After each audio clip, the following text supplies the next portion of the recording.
నమస్తే, welcome to Telugu రాజ్యం. ఈరోజు మనతో పాటు ఉన్నారు సీనియర్ అనలిస్ట్ భరద్వాజ్ గారు. వారితో మాట్లాడేద్దాం. సార్ నమస్తే. నమస్తే అండి. 10 మంది ఎమ్మెల్యేల మద్దతు కూడగట్టడానికే విజయ్కి 7 రోజులు సమయం పట్టింది. అలానే చాలా హై డ్రామా జరిగింది. ఆయన అయితే చాలా స్ట్రగుల్ అయినట్టుగా అర్థం అవుతుంది ముఖ్యమంత్రి పీఠంలో కూర్చోడానికి. సో ఈ సంకీర్ణ ప్రభుత్వం అనేది ఎన్ని రోజులు కొనసాగుతుంది? ఇది స్థిరంగా ఉంటుందా, లేదంటే ఏదైనా వెనక్కి లాగే ప్రయత్నాలు ఏమన్నా జరగవచ్చా ఇప్పుడు మద్దతు ఇచ్చిన పార్టీ? స్థిరంగా కొనసాగే ఛాన్సెస్ కనిపిస్తున్నాయండి. అంటే ఇబ్బంది పడడానికి కారణం ఏంటంటే వీళ్ళందరూ డిఎంకే మిత్రపక్షాలుగా ఉన్నారు, విడిగా లేరు. అది పైగా ఎన్నికలకి ముందు ఏర్పడినటువంటి బంధం. అది డిఎంకే కాన్ఫిడెన్స్ ఏంటి, నేను గెలిపించుకున్నాను వీళ్ళని, మా మద్దతుతో మా సంఘటనలో నిలబడటం వలన కాంగ్రెస్ పార్టీకి 5 సీట్లు వచ్చాయి, లేకపోతే ఒక్కటి కూడా వచ్చేది కాదు అనే మాట ఆల్రెడీ ఒక డిఎంకే నాయకుడు బయట మాట్లాడేశాడు.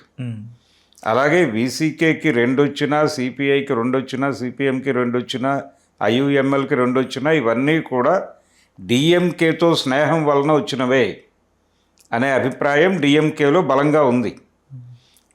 ఆ సందర్భంగా అసలు విజయ్ ఏం చేసి ఉండాలి? మొదట ప్రారంభమే రిజల్ట్స్ రాగానే గవర్నర్ దగ్గరికి వెళ్ళటం కాదు ఆయన చేయాల్సింది. గవర్నర్ తను ఎలాగూ పిలవాలి, గవర్నర్ పిలిచేదాకా వెయిట్ చేసి ఉండాల్సింది. వెయిట్ చేయకుండా ఈయన తొందరపడి 2-3 సార్లు వెళ్ళాడు ఆయన దగ్గరికి. మొత్తానికి 4వ కలయికలో విజయం సిద్ధించింది. కనుక ఆయన ఇమ్మీడియట్గా ఈ పార్టీ ఆఫీసులకు వెళ్ళి ఉండాల్సింది. రిజల్ట్స్ వచ్చిన 2వ క్షణమే నిజానికి అక్కడ చాలా అనుభవజ్ఞుడైనటువంటి ఏడీఎంకే ఎంజీఆర్ జయలలితలతో ట్రావెల్ అయినటువంటి ఓ పెద్ద మనిషి ఉన్నాడు అక్కడ, సెంగోటియాన్. ఉండి కూడా ఇలా నడవటం ఏమిటి అనేది ఒక సందేహం. ఇమ్మీడియట్గా ఆయన సిపిఐ, సిపిఎం, విసికే వీళ్ళందరినీ కలిసేసి ఉండాలి. ఐయుఎంఎల్ ఆఫీసులకు వెళ్ళి, అన్నా మీరు ఒక చెయ్యేస్తే తప్ప రథం ముందుకెళ్ళేటట్లు లేదు, ఆలోచించండి అన్నా అని చెప్పి ఒక రిక్వెస్ట్ ఫిజికల్గా ఈయన వెళ్ళి అడిగి ఉంటే ప్రభావవంతంగా ఉండేది. అలా కాకుండా వాట్సాప్ ఉత్తరాలు పంపారు. ఈ వాట్సాప్ ఉత్తరాలు వాళ్ళని గాయపరిచి ఉంటాయి. అవసరం ఆయింది, మెసేజ్ పంపిస్తే మేము వెళ్ళి మద్దతు తెలపాలా అని అనుకుంటున్నాడా అనేది నెగిటివ్గా పనిచేసింది. అలా కాకుండా ఆయనే ఫిజికల్గా వెళ్ళి వాళ్ళతో కూర్చుని మాట్లాడేసి ఉంటే ఇక్కడ దాకా నడిచేది కాదు డ్రామా. ఒకటి, స్టాలిన్ దగ్గరికి వెళ్ళి ఒకసారి పాదాభివందనం చేసి, అన్నా నీ ఆశీర్వాదం కావాలి, నీ ఆశీర్వాదంతోనే నేను పదవి చేపడుతున్నాను అనే మాట చెప్పుంటే చాలా హంబుల్గా ఉండేది. ఇప్పుడు స్టాలిన్ గ్లామర్ చాలా పెరిగింది. దేనికి? ఆయన హుందాగా వ్యవహరించాడని ఆయన గవర్నర్ని ఉద్దేశించి చేసినటువంటి ట్వీట్లో గవర్నర్ గారు ఎందుకో సాచివేత ధోరణిలో వెడుతున్నారు, విజయ్ని ఆహ్వానించక తప్పదు కదా, ఎలాగూ సింగిల్ లార్జెస్ట్ పార్టీ కాబట్టి ఆ పనేదో తొందరగా చేసేయండి, ఆయన పరిపాలించనివ్వండి, ఒక 6 నెలలు పరిపాలన చూసి అప్పుడు రివ్యూ చేద్దాం అని ఆయన మాట్లాడిన పద్ధతికి దేశవ్యాప్తంగా అప్రిసియేషన్ దక్కింది. అవును. అలా విజయ్ కూడా అంతే వినమ్రతతో వ్యవహరించి ఉంటే ఈ 5 రోజుల నుంచి ఇతర పార్టీల పట్ల ఇక్కడ ఇంత దూరం నడిచేది కాదు వ్యవహారం. ఇక్కడ మరో ప్రచారం ఏంటంటే కాంగ్రెస్ పార్టీకి సంబంధించిన ఎమ్మెల్యేలు 5గురిని కూడా డిఎంకే, కాంగ్రెస్ పార్టీతో పాటు ఇతర మిత్రపక్షాలను కూడా డిఎంకేనే వెనకుండి ముందుకు నడిపించింది, వాళ్ళని విజయ్కి మద్దతు ఇవ్వటానికి డిఎంకేనే చొరవ తీసుకుంది అనేది బ్యాక్ ఎండ్లో ఉంది అనేది ఒక ప్రచారం ఉంది. అంటే 2 విషయాలు, కాంగ్రెస్ పార్టీ తను నిర్ణయం తీసుకుంది, మిగిలిన పార్టీలు డిఎంకేతో మాట్లాడి నిర్ణయం తీసుకున్నాయి అనేది మనకు కనిపిస్తోంది. ఇక్కడ కనిమొళి లెటర్ రాసింది, దేనికి? పార్లమెంట్లో మేము ఈ కూటమిలో లేం కాబట్టి మేము వాళ్ళ పక్కన కూర్చోవాలని అనుకోవడం లేదు, మాకు ప్రత్యేకంగా సీట్లు కేటాయించండి అని లెటర్ ఇచ్చారు. ఆ లెటర్ ఎందుకు ఇచ్చుంటారు అంటే కూటమి నుంచి బయటకు వచ్చేసి వీళ్ళందరినీ పంపించేసి ఫ్రీ అయిపోయాడు ఆయన. పొలిటికల్గా ఫ్రీ అవ్వటం అనేది ఇప్పుడు చాలా కీలకమైన చర్చ. డిఎంకే రూట్ ఎటు, వ్యూహం ఎటు? నా అనుమానానికి కారణం అదే. ఈయన నెమ్మదిగా వచ్చే ఎన్నికలకి బీజేపీతో అలైన్ అయ్యే అవకాశం ఉంటుంది, ఎన్డీఏతో కలిసే ఛాన్స్ ఉందా, వెనక నుంచో ముందు నుంచో ఏడీఎంకేని పూర్తిగా రద్దు చేయించి తుడిచిపెట్టేసి తను గ్రిప్లోకి అంటే రెండు ఇద్దరు అంటే ద్విముఖ పోటీగానే ఉండాలి ఎప్పుడు కూడా. త్రిముఖ పోటీ ఉంటే ఇబ్బంది. ఈ ట్రయాంగులర్ ఫైట్ని నివారించడం కోసం తన మిత్రపక్షాలన్నింటినీ టీవీకే వైపు తోసేసి తను ఫ్రీ అయిపోయి 6 నెలలు రెస్ట్ తీసుకుని ఈలోపు విజయ్ పరిపాలన చూసి ఆ తర్వాత అటాక్ మొదలుపెట్టి వచ్చే ఎన్నికలకి రంగం సిద్ధం చేసుకోవటం అనే స్కీమ్లో ఉన్నాడు ఆయన. ఈ వచ్చినటువంటి అప్రిసియేషన్ ఎలాగూ ఉంది ఆయనకి. చాలా జెంటిల్గా వ్యవహరించాడు, హుందాగా వ్యవహరించాడు స్టాలిన్ అని. కానీ కాంగ్రెస్ పార్టీ ఇండియా కూటమికి డిఎంకే నుంచి 22 స్థానాల వరకు బలం ఉంది. ఇండియా కూటమిలో ఒక మేజర్ పార్ట్గా ఉంది డిఎంకే.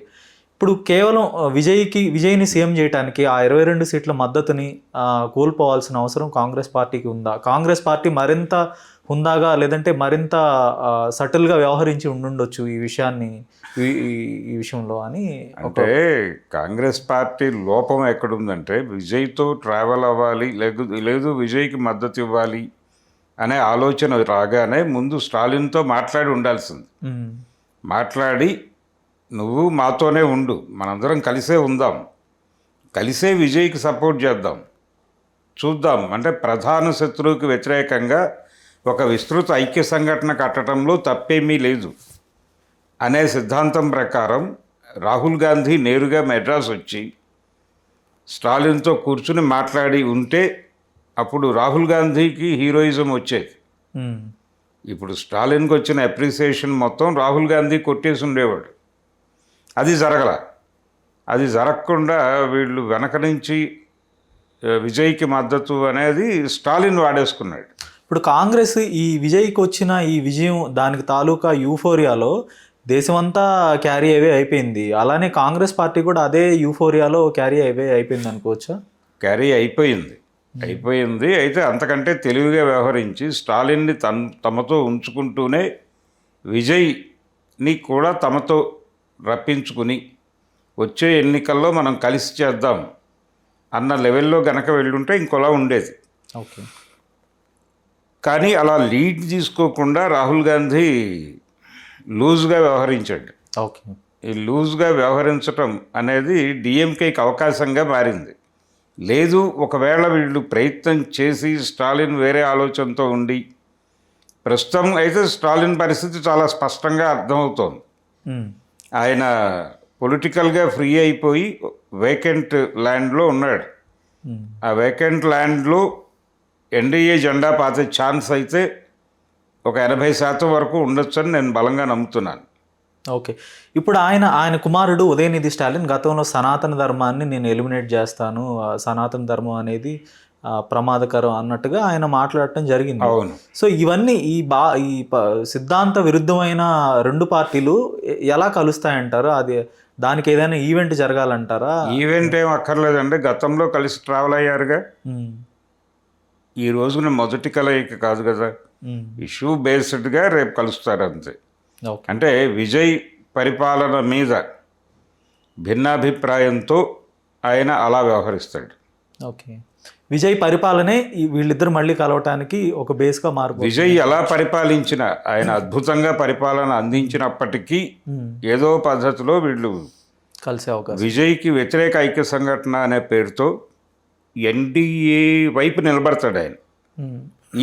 ఈ మిత్రపక్షాలతోనే విజయ్ ఎన్నికలకు వెళ్ళాలి. ఏది కాంగ్రెస్, సిపిఐ, సిపిఎం, ఐయుఎంఎల్ ఈ బ్యాచ్తోనే ఎన్నికలకు వెళ్తాడు ఆయన. కాబట్టి ఒకటి, వచ్చే ఎన్నికలకి లైన్ క్లియర్ అయిపోయింది. వచ్చే తమిళనాడు అసెంబ్లీ ఎలక్షన్స్కి ఏడీఎంకే అనేది సీన్లో ఉండదు.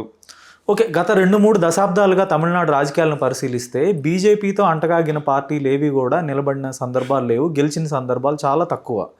సో ఎలా ఉండబోతుంది? డిఎంకే బీజేపీతో కలిస్తే ఆ పార్టీకి నష్టం జరగదంటారా? టీవీకే ఇప్పుడు తమిళనాడు భావజాలాన్ని, ద్రవిడ సిద్ధాంతాన్ని, పెరియార్ భావజాలాన్ని, ఇదంతా ఈ మొత్తాన్ని విజయ్ కాంకర్ చేసుకుంటాడు, ఆ భావజాలానికి రిలేట్ అయ్యే ప్రజలందరూ కూడా విజయ్ వైపు వచ్చే అవకాశం లేదంటారు. విజయ్ ఆల్రెడీ ఆ భయంతోనే దూరంగా ఉన్నాడు వాళ్ళతో, బీజేపీతో దూరంగా ఉండటానికి రీజన్ అదే.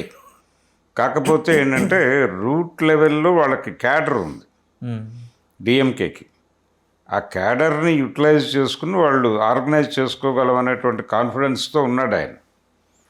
అంటే ఇష్యూ బేస్డ్గా ఉంటుంది, ఓకే, ఇష్యూ బేస్డ్గా ఉంటుంది. పెద్దగా అంటే ఓపెన్ ఏరియాలో వాళ్ళేమి కలిసి గొడవలు చేయటం ఇలాంటి కలవటానికి సిద్ధాంతాలతో పని లేదంటారు.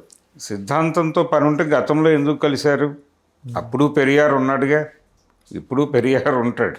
ఓకే, కాకపోతే వీళ్ళ ఐడియాలజీని వాళ్ళు ఇబ్బంది పెట్టరు. ఎందుకంటే వాళ్ళు కూడా ఐడియాలజీకి వీళ్ళంత బలంగా కట్టుబడి ఉన్నవాళ్ళు కాదు ఎన్డీఏ వాళ్ళు.